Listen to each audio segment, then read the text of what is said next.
दोस्तों ये तो हम जानते हैं कि यूक्रेन और रशिया के बीच टेंशन्स थमने का नाम नहीं ले रही हैं। हालांकि कुछ दिन पहले रशिया के कुछ सोल्जर्स को उनकी मिलिट्री बेसिस पर वापस बुलाया गया था। तब पूरी दुनिया को लगा था कि शायद अब ये सब थम जाए, लेकिन असल में ऐसा कुछ नहीं हुआ। उल्टा यूएस इंटेलिजेंस एजेंसी के मुताबिक रशिया इस रीजन में अपने ट्रूप्स और भी ज़्यादा बढ़ा चुका है।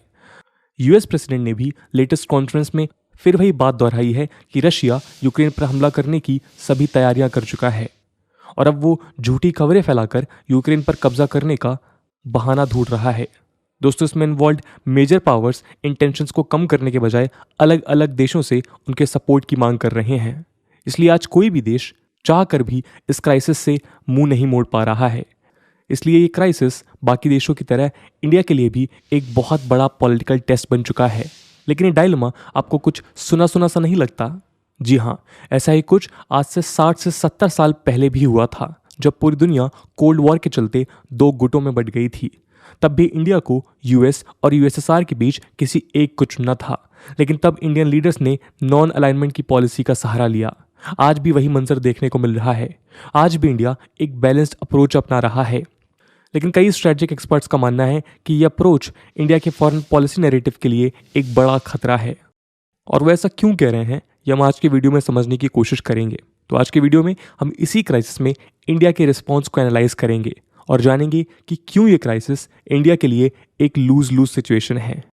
तो चलिए शुरू करते हैं इस क्राइसिस में इंडिया के अभी तक के रिस्पॉन्स को समझने से। नमस्कार दोस्तों, मेरा नाम है आदर्श और स्वागत है आपका स्टडी IQ में।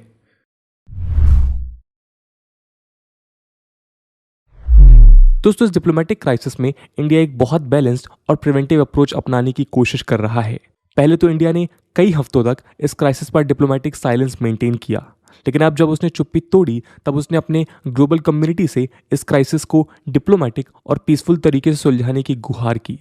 साथ ही 30 जनवरी 2022 को यूनाइटेड स्टेट्स सिक्योरिटी काउंसिल में यूएस ने इस क्राइसिस के ऊपर डिस्कशन की मांग की। जब इस पर वोट करने की बारी आई तो इंडिया ने इसे अब्सटेन कर लिया, यानी कि ना तो इसके फेवर में वोट किया और ना ही इसके अगेंस्ट। लेकिन इंडिया का ये कदम डिप्लोमेटिक एक्सपर्ट्स के लिए ज़रा भी सरप्राइजिंग नहीं था।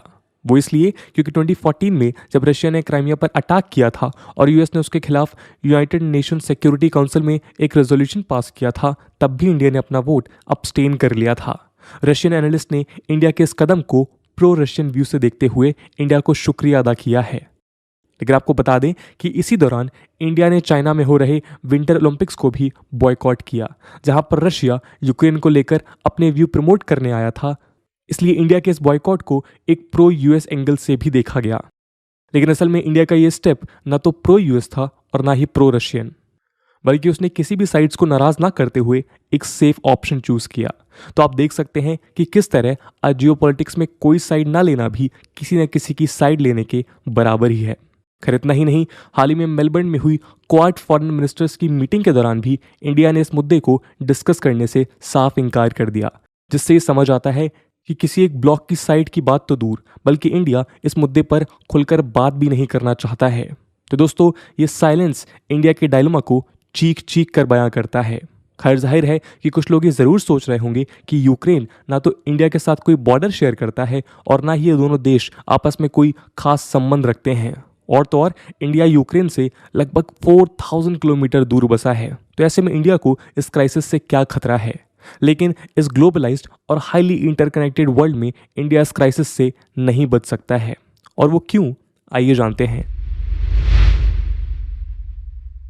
दोस्तों इस सॉल्यूशन में इंडिया के लिए एक तरफ कुआं है तो दूसरी तरफ खाई। इंडिया के लिए क्राइसिस रशिया वर्सेस यूक्रेन नहीं है, बल्कि रशिया वर्सेस वेस्ट की है। इन दोनों के साथ ही इंडिया आज बहुत डीप स्ट्रेटेजिक टाइज शेयर करता है। इन सभी देशों की डेस्टिनी आपस में इस तरह गुथी हुई है कि इंडिया आज किसी भी ब्लॉक की नाराजगी लॉन्ग टर्म में अफोर्ड नहीं कर सकता है। हालांकि कोल्ड वॉर के दौरान तो इंडिया ने नॉन अलाइनमेंट की पॉलिसी के तहत दोनों में से किसी भी एक साइड को पिक करने से मना कर दिया था, लेकिन आज ऐसा मुमकिन नहीं है। आज रशिया यूएसएसआर के कंपैरिजन में इकोनॉमिकली और मिलिटरीली बहुत वीक है। साथ ही 1991 के बाद इंडिया और यूनाइटेड स्टेट्स के संबंध पहले से बहुत बेहतर हुए हैं। आज ये दोनों देश स्ट्रैटेजिक एलाइज हैं और ये दोनों एक्टिवली इंडो पैसिफिक थिएटर में क्वाड जैसी ग्रुपिंग्स के साथ मिलकर चाइना के राइज को कंटेन कर रहे हैं। वहीं यूरोपियन यूनियन भी इंडिया का 3rd लार्जेस्ट ट्रेडिंग पार्टनर है। इसके अलावा आज इंटरनेशनल स्टेज पर इंडिया का इन्फ्लुएंस भी बढ़ रहा है। ऐसे में इंडिया न तो कोल्ड वॉर की तरह दोनों साइड से दूर रहने की कोशिश कर सकता है और ना ही ये चाह कर भी कोई एक साइड पिक कर सकता है, स्पेशली तब जब दोनों ही साइड्स एक्टिवली इंडिया के सपोर्ट की मांग कर रही हैं। कुल मिलाकर आज ये सिचुएशन इंडिया के लिए बहुत कॉम्प्लिकेटेड और साथ साथ रिस्की भी है। आइए कुछ प्रोमिनेंट रिस्क पर हम एक नज़र डालते हैं। दोस्तों, रशिया काफ़ी लंबे समय से इंडिया का एक टाइम टेस्टेड और रिलायबल पार्टनर रहा है। साथ ही इंडिया की लगभग 86% डिफेंस रिक्वायरमेंट्स रशिया पूरी करता है। साथ ही इंडिया रशिया के डिफेंस एक्सपोर्ट्स की सबसे बड़ी मार्केट है और पिछले कुछ सालों में ये एक बायर सेलर के रिलेशनशिप से बढ़कर जॉइंट रिसर्च, डिज़ाइन और डेवलपमेंट के लेवल तक अपग्रेड हुआ है। BrahMos cruise missile, 5th generation fighter aircraft और मल्टी रोल ट्रांसपोर्ट एयरक्राफ्ट का जॉइंट डेवलपमेंट इस ट्रेंड के बेस्ट एग्जाम्पल्स हैं।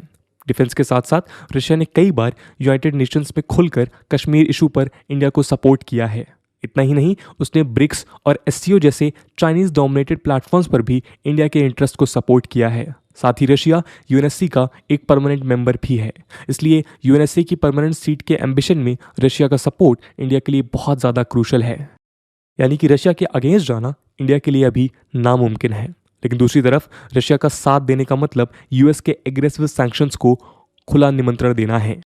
किसी भी कॉन्फ्लिक्ट की सिचुएशन में रशिया को तो यूरोप और अमेरिका के सैंक्शंस झेलने पड़ेंगे ही, लेकिन इंडिया को भी कास्टा यानी countering America's adversaries through sanctions act के अंतर्गत सैंक्शंस का सामना करना पड़ सकता है। कास्टा यूएस कांग्रेस के द्वारा लगाया गया एक ऐसा लॉ है जिससे वो अमेरिकन इंटरेस्ट के अगेंस्ट जाने वाले देशों या ऐसे देशों के साथ इंगेज करने वाले देशों के साथ इकोनॉमिक सैंक्शन जैसे टूल इस्तेमाल करता है। आपको बता दें कि इंडिया और रशिया के बीच अभी S-400 मिसाइल सिस्टम और AK-203 असॉल्ट राइफल्स के जॉइंट प्रोडक्शन को लेकर डील साइन हुई थी, जिसके अंतर्गत इंडिया के ऊपर कास्टा के सैंक्शंस इंपोज करने की बात की जा रही थी। तो अगर इंडिया रशिया के सपोर्ट में आता है तो इंडियन इकोनॉमी को भी इस तरह के सैंक्शंस का सामना करना होगा। इसके अलावा इंडिया ने हमेशा डेमोक्रेसी, सोवरेनिटी और नॉन वायलेंस जैसे प्रिंसिपल्स को सपोर्ट किया है, और जहां वो एक तरफ चाइना के इलीगल एक्सपेंशनिस्ट एम्बिशंस को टारगेट करता आया है, वहीं दूसरी तरफ यूक्रेन के इन्वेजन को सपोर्ट करना इंडिया के मोरल ऑब्लिगेशंस के खिलाफ है। दोस्तों, अगला सबसे बड़ा चैलेंज है चाइना। इंडिया को एक एग्रेसिव चाइना को कंट्रोल करने के लिए यूएस और रशिया दोनों की ही बहुत ज़रूरत है। यूरोप में कोई भी क्राइसिस यूएस और नेटो के फोकस को इंडो पैसिफिक से खींचकर वापस यूरोपियन बैटलफील्ड में ले आएगी। इसी चीज़ का फ़ायदा उठाकर चाइना साउथ चाइना सी और इवन इंडिया चाइना बॉर्डर पर अपनी हॉस्टाइल एक्टिविटीज़ फिर से शुरू कर देगा। यानी कि ये इंडिया के स्ट्रैटेजिक और सिक्योरिटी कंसर्न्स के लिए एक बड़ा खतरा है। इसके अलावा यूएस सैंक्शंस के चलते रशिया चाइना के ऊपर और भी ज़्यादा डिपेंडेंट हो जाएगा। ये एक्सेस आगे चलकर पाकिस्तान को भी फेवर कर सकती है। यानी कि सिचुएशन में हर तरफ से इंडियन इंटरेस्ट खतरे में है। अब बात करते हैं इकोनॉमिक एंगल की। दोस्तों, ये तो हम जानते हैं कि वॉर किसी भी देश की इकोनॉमी के लिए फेवरेबल नहीं होता है। आज पूरी दुनिया पहले से ही हिस्टोरिक इन्फ्लेशन यानी महंगाई का शिकार हो रही है। ऐसे में एक वॉर का छिड़ना दुनिया के हर व्यक्ति को बहुत महंगा पड़ सकता है। खैर, आपको बता दें कि आज India Russia bilateral trade $8 billion के आसपास का है। हालांकि आज India Russia trade Soviet era के कंपैरिजन में इतना सिग्निफिकेंट नहीं है, लेकिन एक पोटेंशियल वॉर के सिनेरियो में रशिया और उसके साथ डील करने वाले नेशंस के ऊपर लगने वाले सैंक्शंस इंडियन इकोनॉमिक इंटरेस्ट को ज़रूर अफेक्ट कर सकते हैं। अभी तक हमारी global supply chains corona virus pandemic के शॉक से पूरी तरह उभरी भी नहीं है कि इस दूसरी क्राइसिस ने उनके दरवाजे पर दस्तक दे दी। अगर वॉर छिड़ जाता है तो ग्लोबल सप्लाई चेन्स एक बार फिर बुरी तरह इफेक्ट होंगी, और एक प्रोडक्ट जो इंडिया को सबसे ज़्यादा इफेक्ट करेगा वो है कुकिंग ऑयल। आपको बता दें कि इंडिया ने last year 1.98 million turns sunflower oil import किया था, जिसका 74% केवल यूक्रेन से मंगाया गया था। हालांकि वॉर के चांसेस को ध्यान में रखते हुए इंडिया ऑलरेडी ब्राज़ील और अर्जेंटीना जैसे ऑल्टरनेटिव्स एक्सप्लोर कर रहा है, लेकिन इतनी जल्दी उन पर शिफ्ट करना आसान नहीं होगा। इतना ही नहीं, इस क्राइसिस ने petroleum, natural gas, oil, stock market और गोल्ड के प्राइसेस पर तो असर दिखाना शुरू भी कर दिया है। 2022 में क्रूड ऑयल का प्राइस $70 से $75 पर बैरल एस्टिमेट किया गया था, लेकिन इन टेंशंस के बीच उसका प्राइस 14% की हाइक के साथ लगभग $90 पर बैरल तक पहुंच चुका है। एनालिस्ट के मुताबिक अगर ये क्राइसिस जल्दी रिजॉल्व नहीं होती है तो ये $125 पर बैरल तक भी पहुंच सकता है। Russia global crude oil production में 13% कंट्रीब्यूट करता है। ये अमाउंट ओपेक यानी organisation of petroleum exporting countries के टोटल क्रूड ऑयल प्रोडक्शन से 2 गुना ज़्यादा है। इसके अलावा हम जानते हैं कि यूरोप अपनी नेचुरल गैस की सप्लाईज के लिए किस तरह रशिया पर निर्भर है। यूरोप की 40% और पूरे विश्व की 20% नेचुरल गैस रशिया से आती है। आपको बता दें कि प्रेसिडेंट पुतिन की रिसेंट विजिट के दौरान इंडिया और रशिया के बीच भी नेचुरल गैस डील साइन हुई थी, जिसमें इंडिया ने रशिया से $25 बिलियन ऑफ गैस खरीदने का फैसला किया था। लेकिन जाहिर है कि वॉर के सिनेरियो में नेचुरल गैस के प्राइसेस सभी रिकॉर्ड्स तोड़ते हुए ग्लोबल इकोनॉमी को एक बड़ा झटका देंगे, जिससे इंडिया जैसी इकोनॉमीज के ऊपर एक डिवास्टेटिंग इम्पैक्ट पड़ना निश्चित है। तो दोस्तों, अब आप देख सकते हैं कि किस तरह इंडिया के लिए ये वॉर एक लॉस सिचुएशन है। और केवल इंडिया ही नहीं, बल्कि कभी भी कोई वॉर किसी के हित में नहीं होता। आज की हाईटेक न्यूक्लियर पावर दुनिया में तो इसको समझना और भी ज़्यादा ज़रूरी हो गया है। दोस्तों, इस मल्टीपोलर वर्ल्ड की स्टेबिलिटी के लिए एक स्ट्रॉन्ग रशिया बहुत अहम कड़ी है, स्पेशली इंडिया के बढ़ते एम्बिशंस के लिए, जहां वो यूएस और चाइना दोनों के ही राइज को बैलेंस करना चाहता है। इंडिया के नेशनल और स्ट्रैटेजिक इंटरेस्ट को एक स्टेबल मल्टीपोलर वर्ल्ड की ज़रूरत है, जहां वो खुद भी एक रिस्पॉन्सिबल ग्लोबल पावर के रूप में उभरना चाहता है। इंडिया पीस और सोवरेन वैल्यूज के साथ किसी भी तरह कॉम्प्रोमाइज़ नहीं कर सकता, और इसी को ध्यान में रखते हुए इंडिया को इन टेंशंस के बीच पीसफुल डायलॉग और रेजोल्यूशन को ही सपोर्ट करते रहना होगा, और आज वो एग्जैक्टली यही कर रहा है। तो दोस्तों, ये थी कहानी इंडिया के ऊपर इम्पैक्ट की एक पॉसिबल रशिया यूक्रेन वॉर में। इस पूरे एनालिसिस को लेकर आपका क्या ओपिनियन है, कमेंट सेक्शन में ज़रूर बताइएगा। आज की वीडियो के लिए इतना ही। आई होप आपको वीडियो पसंद आई होगी, और अगर पसंद आई है तो अपने दोस्तों के साथ शेयर करना मत भूलिएगा। हम मिलते हैं अगले वीडियो में, तब तक के लिए जय हिंद, जय भारत।